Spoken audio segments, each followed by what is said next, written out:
Good to be with you all on this Sunday. As I mentioned before service started, I can't turn down the opportunity to talk about a kind of odd, obscure story from the Bible that has a lot of meaning.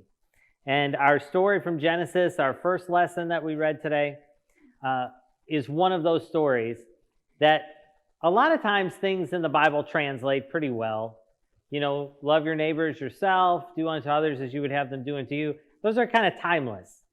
But there are some stories that are so stuck in the day that they were written or the day that they happened that they don't translate really well at all. And there's a lot of weird things that happen that we just don't pick up on. So this story from Genesis is one of them that when we understand what's going on is one of the most important stories in the Old Testament. So that's what I want to spend my time on today. But just a little background, just so we're all kind of caught up and on the same page with Abraham.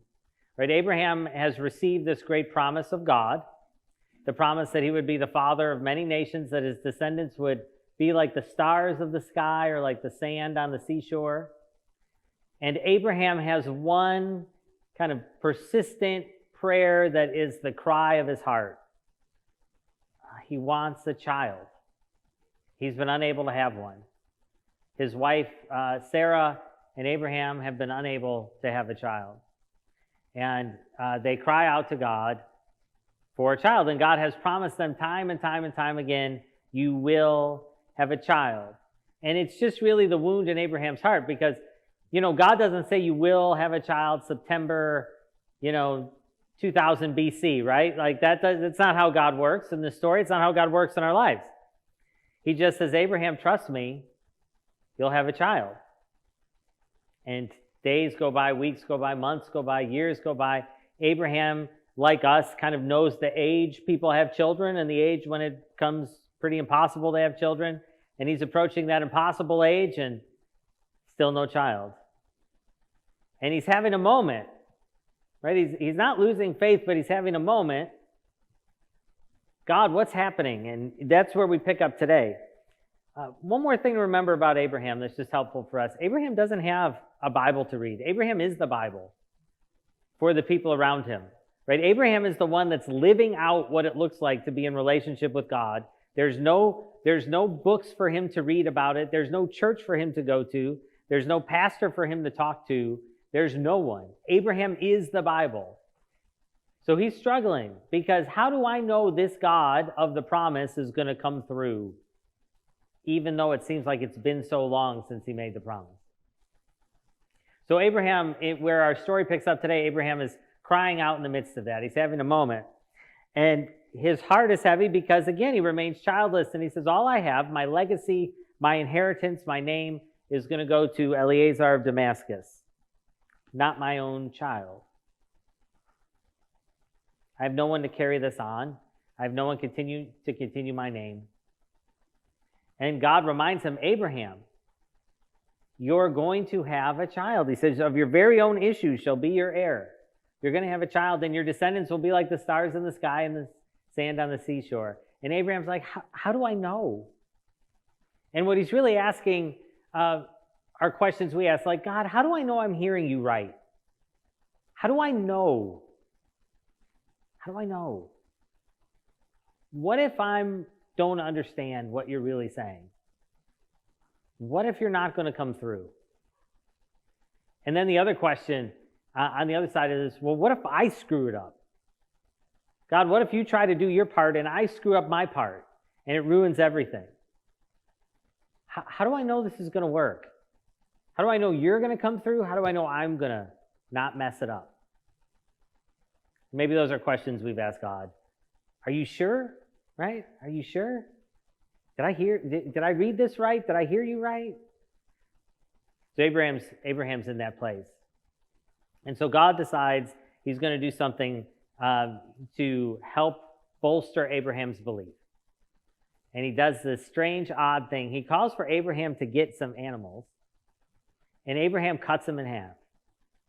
So Abraham knows exactly what God is setting up to do, right? We don't, but Abraham does, because he doesn't say, hey, God, do you want me to cut this animal in half? He just does it. right? It seems a little bold, right? Go get some animals. Abraham does, and he cuts them in half. But he gets a 3-year-old heifer, a 3-year-old goat, and a 3-year-old ram, and then a turtle dove and a young pigeon. And he cuts the larger animals in half, and then the birds he can't cut in half, he places one on each side. So in Abraham's day, the way a covenant was made was that in a very public way, two people would kind of walk together and talk about what would happen if they broke their word. And so in dramatic forms of covenants in Abraham's day, somebody might get an animal, a ram or a goat like Abraham and God did. God gets a heifer, a ram, and a goat. And they would cut it in two. And they would walk together through the animals. If you can kind of picture our middle aisle and have the animals on kind of each side, they would walk together in public through the animals, and they would say, "Let this happen to me if I break my word to you." And the other person would walk on the other side and say, "Let this happen to me if I break my word to you." And so they would publicly affirm, "I'm giving you my word on my life. I'm gonna come through." So God calls for the animals, and Abraham knows exactly what's going on. We're going to make a covenant. Me and God are going to walk through these animals together, and we're going to make promises to each other, and we're going to make a covenant. So he cuts them in half, and he waits, because Abraham waits for God.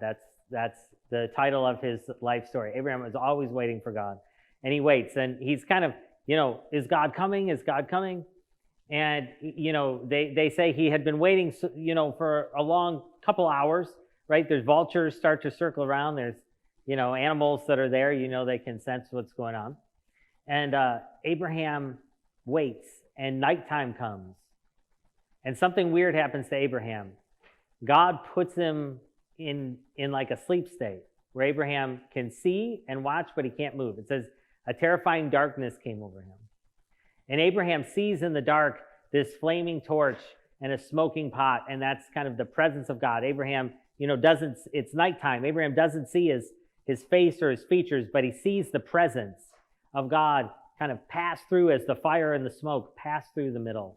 And God puts Abraham in a place where he can't move, because what Abraham thinks is going to happen is that Abraham and God are going to walk hand by hand and make their promises like they're two equals, but they're not. What God says is going to happen is, Abraham, you stay right over there. I'm going to walk through this for you and for me. God's going to walk through the covenant and say, may this happen to me if I don't keep my word to you, Abraham. And may this happen to me if you don't keep your word to me, Abraham. God took both sides of the covenant. So Abraham would know, if I don't come through, I'm going to be faithful. And if you don't come through, I'm going to be faithful. This is not a covenant between two equal people, two equal parties. This is a covenant between God and his people, who are often sinful, who are often broken, who often make mistakes, who often fall short. God knew that. He is under no illusion of who we are. So he walks through for himself, because his word will not fail, and he walks through for us because ours does. And he takes both sides of the covenant for Abraham.